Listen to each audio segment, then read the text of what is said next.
Ang tinding pasabog ito kasi bilib na bilib pa naman ang mga DDS sa war on drugs at tokhang ni Digongyo, pero ang mga Duterte pala ang drug protectors at drug lords. Ano pong masasabi niyo po dito? Ano po? Kayo daw po ang Lord of all drug lords. I cannot. Ikaw, alam mo man ako, sir. Papabili siguro ako ng mga aspirin, gano'n. Pero syempre, dahil sangkatutak na bobo ang mga DDS, imbes na magising, malamang mas proud pa sila ngayon. Pustahan tayo. Nakakagulantang na nga ito dahil isang member mismo ng inner circle ni Fiona ang nagbulgar sa mga baho ng vice-presidente, pero mukhang hindi na bago ito sa mga Filipino netizen kasi ilang beses nang nadulas noon si Mima, butanding Harry Roque, na ang Pogo daw ay cash resource ni former President Digongyo. Ang Pogo po, kabahagi po yan siguro ng isang industriya na nagbibigay ng cash resource sa presidente sa ating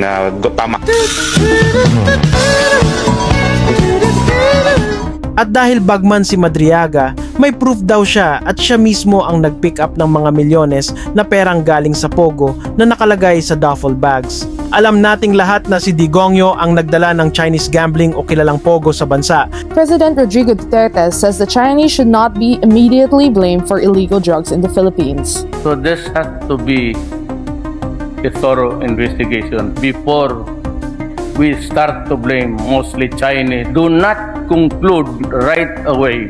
Pero kaagad namang pinatigil ni PBBM matapos matuklasang naging pugad ito ng mga karumal-dumal na krimen kagaya ng espionage, kidnapping, torture, murder, text scams, loan scams at marami pang iba. Ang gagawin natin, 2 tests sa akin.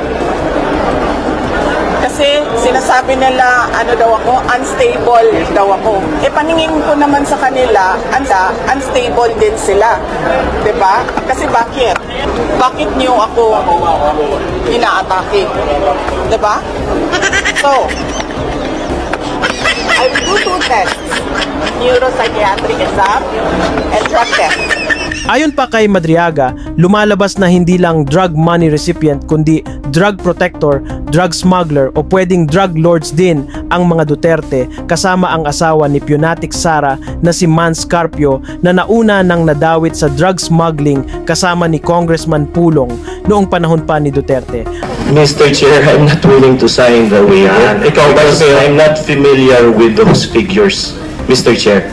Precisely. If you're not familiar, therefore, mali ito. There's nothing to be afraid of.